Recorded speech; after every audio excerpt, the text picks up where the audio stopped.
여러분 안녕. 여러분 시험 잘 봤나요? 뭐라고요? 잘 봤다고요? 그러면 또 공부를 해봐야겠죠?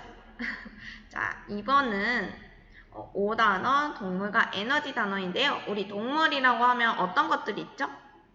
맞아요. 우리도 동물이죠. 그리고 뭐 집에서 키우는 고양이, 강아지, 그리고 뭐 파충류, 거북이, 악어, 지금 악어도 있죠.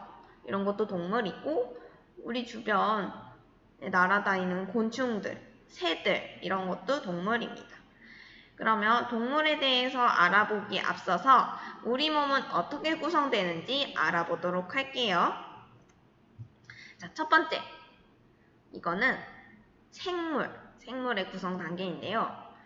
선생님이 아마 수업 시간에 했을 수도 있는데, 생물은 어떻게 구성될까요? 생물을 이루는 가장 기본 단위가 뭐라고 했었죠? 기억나나요? 맞아요. 세포입니다.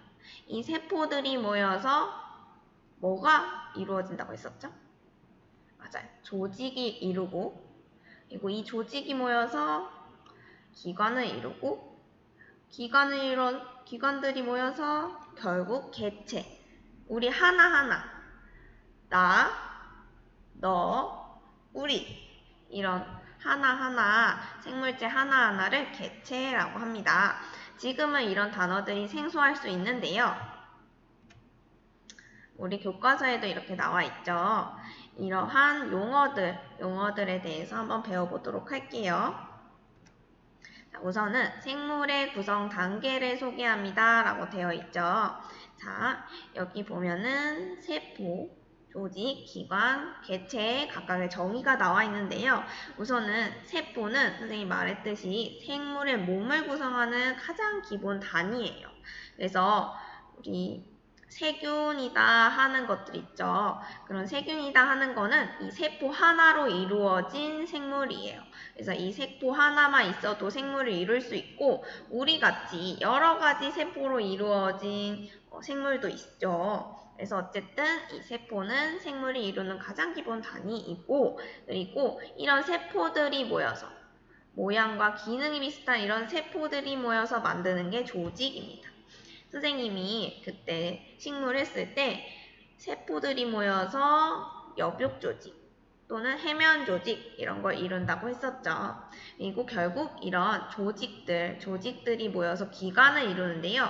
선생님이 사진에 잎을 사진으로 첨부를 했죠. 이런 식으로 기관 같은 경우는 고유한 모양이 있어요.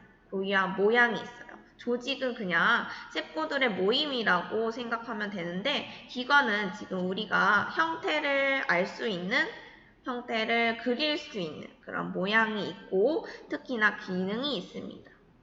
예를 들어서 여기 잎 같은 경우는 광합성을 통해 양분을 하는 기관이고 또한 잎 뒷면에는 기공이 있어서 기체 교환도 이루어지는 기관이죠.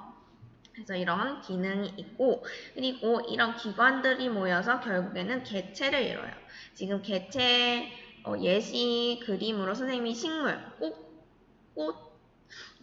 꽃이 지금 달려있는 식물 그림을 첨부를 했죠. 여기 보면은 뿌리, 줄기, 잎, 꽃 이렇게 있는데요. 이런 것들이 다 기관입니다. 그래서 이런 기관들이 모여서 하나의 꽃식물이라는 생물체를 이루는 거예요. 이해되었나요?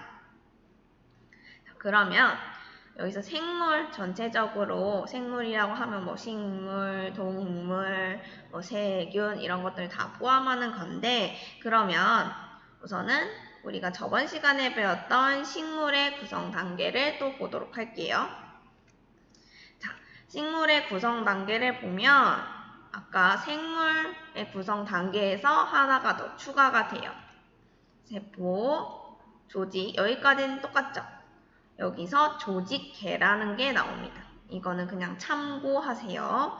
그래서 여기 보면 그림에 보면은 기본 조직, 표피 조직, 관다발 조직 이런 것들이 모여서 조직계를 이루고 있죠. 그리고 이 조직계가 모여서 기관을 이루는 거고 기관이 개체를 이루는 겁니다. 조직계도 기관과 비교했을 때는 모양이 딱 정해져 있지 않아요. 그냥 세포들의 모임처럼 보이고 있고 그래서 조직계라고 하는 겁니다. 이거를 동물과 비교를 해봐야 돼요. 자, 동물의 구성 단계는 식물의 구성 단계가 좀 다른데요. 세포, 조직 다음에 기관이 옵니다. 조직계 없어요. 조직계는 식물에 해당되는 구성 단계예요. 그리고 기관 다음에 기관계라는 게 있는데요. 그 다음에 개체예요. 그럼 기관계라는 게 뭘까요? 기관계는 몇 개의 기관이 모여 통합된 기능을 수행하는 단계인데요. 우리 기관이라고 하면 고유한 모양이 있고 기능이 있다고 했죠. 그런데 이런 기능, 비슷한 기능을 하는 기관들이 모여서 기관계를 이룹니다. 예를 들어볼게요. 예를 들어서 소화계라고 한다면 소화, 우리가 소화라는 거 먹고 나서 이거를 소화시켜서 우리 몸으로 흡수를 해야겠죠. 양분을, 음식물을 먹고 나서 소화시켜서 우리 몸으로 흡수를 해야 되는데 이런 소화라는 기능을 수행하는 기관들, 예를 들어서 입, 식도, 위, 대장, 소장 이런 것들의 모임이라고 생각을 하면 돼요. 이런 것들의 모임이 기관계다 라고 생각을 하면 됩니다. 특히 소화라는 기능을 담당하는 기관계는 소화계이다. 그런데 여기 보면은 기관들 중에 하나라도 빠지면 기능을 완전히 수행할 수 없다라고 나와 있죠. 예를 들어서 위가 빠졌어요. 위가 없어. 그러면 소화가 제대로 일어날까요? 제대로 이루어지지 않고 소화불량에 걸릴 거예요. 그래서 기관계에 속하는 기관이 하나라도 빠지면 소화라는 기능을 제대로 수행할 수 없다입니다. 자, 그러면 우리 몸의 기관계를 한번 볼게요. 아까 말했듯이 소화계는 양분을 소화해서 흡수하는 기능을 담당을 하고 순환계 하면 심장, 혈관 이런 것들이 속하는데요. 이런 것들은 혈관을 통해서 우리가 혈액이 움직이잖아요. 혈액은 혈구랑 혈장이랑 이런 것들로 이루어져 있는데요. 어쨌든 혈관을 통해서 혈액, 액체 성분이 이동을 해요. 이동을 하면서 영양소나 호르몬이나 이런 것들을 온몸으로 운반시켜주는 역할을 합니다. 그리고 호흡계. 선생님이 호흡에는 여러 종류가 있다고 했었잖아요.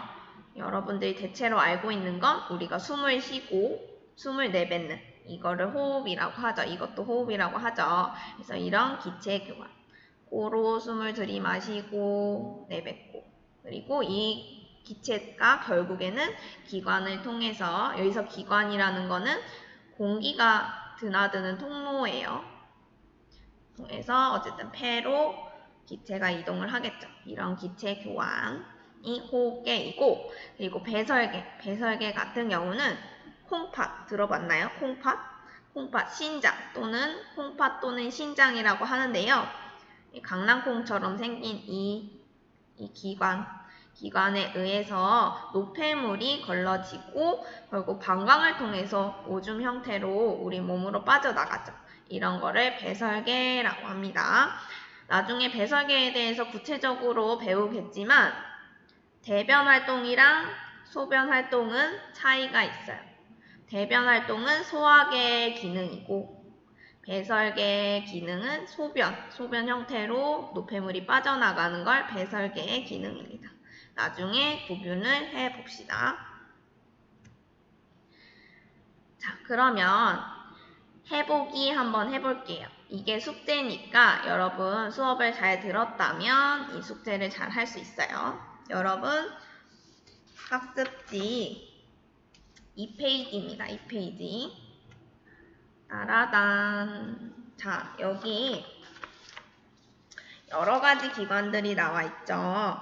이 중에서 선생님이 아까 말했듯이 기관은 공기가 드나드는 관이에요. 그래서 아까 생물의 구성 단계 중 하나인 기관과 다르다는 것을 알아야 됩니다. 그러면 이런 기관들을 각각의 기관계에 맞춰서 분류를 해보세요. 어떤 기관계에 속하는지. 그리고 이 기관들 말고 내가 알고 있는 기관이 있다면 그것도 같이 적어봅시다. 여기서 뇌나 신경, 그리고 뭐 생식계 이런 것들은 포함되지 않습니다. 우리는 지금 소화계, 순환계, 호흡계, 배설계만 배울 거예요. 그래서 이번 숙제는 해보기 하고 스스로 확인하기, 교과서 153쪽 풀기입니다. 자, 수업 잘 들었죠? 안녕. 다음 시간에 만나요.